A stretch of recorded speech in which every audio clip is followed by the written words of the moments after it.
اپنے باپ ابراہیم کی ملت کے مطابق اسی نے تمہارا نام مسلمین رکھا، اور اس سے پہلے اور اس کتاب میں بھی۔ یہ کہنا کہ مسلمین صرف امت محمد صلی اللہ علیہ وسلم کا نام ہے، یہ درست نہیں ہے۔ انا کننا من قبل ہی مسلمین، یعنی اس کا معنی بھی یہ بھی ہے کہ تورات اور انجیل میں اس نبی اور اس کتاب کی پیش گوئیاں پڑھ کر ہم تو اس سے پہلے ہی اس پر ایمان رکھتے تھے، یعنی پہلے ہی ہمیں بتا دیا گیا تھا کہ یہ اس طرح ہونا ہے اور اس طرح ایک کتاب بھی نازل ہونی ہے اور ایک نبی نے بھی آنا ہے، تو ہم تو پہلے اس پر ایمان رکھتے تھے اور دل و جان سے مسلم یعنی اس کے تابع فرمان تھے۔ اگلی آیت میں فرمایا اولئک یؤتونا، یہ وہ لوگ ہیں جو دیے جائیں گے اجرہم، اجر اپنا، یعنی یہ وہ لوگ ہیں دیا جائے گا اجر ان کو مرتین، دو بار یا دوہرا، بما صبروا، جو انہوں نے صبر کیا، ویدرؤون، اور لے جاتی ہیں بالحسنات، نیکیاں، سیئات برائیوں کو، ومما رزقناہم، اور جو بھی رزق دیا ہم نے ان کو، ینفقون، اس میں سے خرچ کرتے ہیں۔ یعنی یہ لوگ ہیں جنہیں ان کا اجر دوہرا دیا جائے گا، اس کے بدلے کہ انہوں نے صبر کیا اور وہ بھلائی کے ساتھ برائی کو مٹاتے ہیں اور جو کچھ ہم نے انہیں دیا اس میں سے خرچ کرتے ہیں۔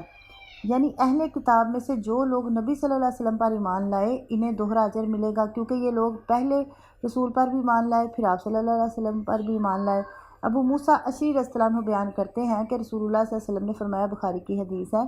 کہ 3 آدمیوں کے لیے 2 اجر ہیں۔ ایک اہل کتاب میں سے کوئی آدمی جو اپنے نبی پر ایمان لایا، پھر محمد صلی اللہ علیہ وسلم پر ایمان لایا، اور ایک وہ غلام جو کسی کی ملکیت میں ہے، جب اللہ کا حق ادا کرے اور اپنے مالکوں کا حق ادا کرے، اور ایک وہ آدمی جس کے پاس کوئی لونڈی تھی جس سے وہ جمع کرتا تھا، اسے اس نے ادب سکھایا اور اچھا ادب سکھایا اور تعلیم دی اور اچھی تعلیم دی، پھر آزاد کر کے اس سے نکاح کر لیا، تو اس کے لیے 2 اجر ہیں۔ بما صبر، صبر 3 طرح کا ہے، یعنی ان کے صبر کی وجہ سے، کہ طاعت پر صبر، معیشت پر صبر یعنی کہ نافرمانی پر صبر، اور مصیبت پر صبر، یعنی پہلے ایک رسول صلی اللہ علیہ وسلم پر ایمان لا کر صابر اور ثابت قدم رہے، پھر دوسرے رسول صلی اللہ علیہ وسلم پر ایمان لا کر اس پر ثابت قدم رہے، اس طرح خواہشات نفس کے مقابلے میں ثابت قدم رہے اور ان آزمائشوں اور مصیبتوں پر صبر کرتے رہے جو قبول اسلام کے بعد ان پر آئیں۔ وَيَدْرَؤُونَ بِالْحَسَنَاتِ السَّيِّئَاتِ، اس میں یدرعون کا معنی دفع کرنا ہے، دور کرنا ہے یا پرے ہٹانا ہے۔ تو اس آیت کے 2 مطلب ہیں۔ ایک یہ کہ اگر کوئی شخص ان سے برا سلوک کرے تو اس کا جواب برائی سے نہیں بلکہ اچھے سے اچھے طریقے سے دیتے ہیں، جس طرح سورۃ حامیم سجدہ میں فرمایا، اور نہ نیکی برابر ہوتی ہے اور نہ برائی، برائی کو اس طریقے کے ساتھ ہٹا جو سب سے اچھا ہے، تو اچانک وہ شخص کہ تیرے درمیان اور اس کے درمیان دشمنی ہے، ایسا ہوگا جیسے وہ دلی دوست ہے، اور سورۃ رعد میں دیکھیے۔ اور دوسرا مطلب یہ ہے کہ اگر ان سے کوئی برائی ہو جائے تو بعد میں کیا کرتے ہیں، نیک عمل کر کے اس کا اثر ختم کرنے کی کوشش کرتے ہیں۔ سورۃ ہود میں فرمایا، اور دن کے دونوں کناروں میں نماز قائم کر، اور رات کی کچھ گھڑیوں میں بھی، بے شک نیکیاں برائیوں کو لے جاتی ہیں۔ وَمِمَّا رَزَقْنَاهُمْ يُنْفِقُونَ، برائی کا جواب اچھائی سے دینا یا نیکی کے ساتھ برائی کو مٹانا بعض اوقات ممکن ہی نہیں ہوتا جب تک خرچ نہ کیا جائے، اس لیے ان کی یہ صفت بیان فرمائی کہ ہم نے انہیں جو کچھ دیا اس میں سے خرچ کرتے ہیں۔ اس میں حقوق جتنے بھی ہوتے ہیں، واجبہ بھی اور مستحبہ بھی، اس کا مطلب ہوتا ہے فرض زکوٰۃ اور نفلی صدقات، یعنی سبھی آ گئے۔ تو رزقناہم میں یہ ہے کہ اپنے احسان کا احساس بھی دلایا، اور یہ بھی کہ اگر وہ خرچ کرتے ہیں تو اپنا کچھ خرچ نہیں کرتے بلکہ اللہ کا دیا ہوا ہی خرچ کرتے ہیں، لہٰذا انہیں خرچ کرنے میں دریغ نہیں ہونا چاہیے۔ پھر کہا گیا وَإِذَا سَمِعُوا اللَّغْوَ، اور جب سنتے ہیں لغو بات کو، أَعْرَضُوا عَنْهَا، تو منہ پھیر لیتے ہیں اس سے یا کنارہ کر لیتے ہیں اس سے، وَقَالُوا، اور کہتے ہیں لَنَا أَعْمَالُنَا، ہمارے لیے ہمارے اعمال، وَلَكُمْ أَعْمَالُكُمْ، اور تمہارے لیے تمہارے اعمال، سلام علیکم، سلام ہے اوپر تمہارے، لا نبتغی الجاہلین، ہم نہیں چاہتے جاہلوں کو۔ اور جب وہ لغو بات سنتے ہیں تو اس سے کنارہ کرتے ہیں اور کہتے ہیں ہمارے لیے ہمارے اعمال ہیں اور تمہارے لیے تمہارے اعمال، سلام ہے تم پر، ہم جاہلوں کو نہیں چاہتے۔ یعنی جب کوئی لغو بات سنتے ہیں تو اس سے کنارہ کشی اختیار کرتے ہیں، فضول بےہودہ گوئی یا اس طرح کی کوئی بھی بات۔ تو سورۃ فرقان میں بھی فرمایا نا، جب بےہودہ کام کے پاس سے گزرتے ہیں تو باعزت گزر جاتے ہیں۔ تو قالوا لنا اعمالنا ولکم اعمالکم، یعنی جب کوئی جاہل بے وقوفی کی کوئی حرکت کرے یا نامناسب بات کرے تو جواب میں ایسی بات یا اسی طرح کی حرکت نہیں کرتے بلکہ کہتے ہیں ہمارے لیے ہمارے عمل ہیں اور تمہارے لیے تمہارے عمل، تم جہالت کرو گے تو ہم صبر ہی کریں گے۔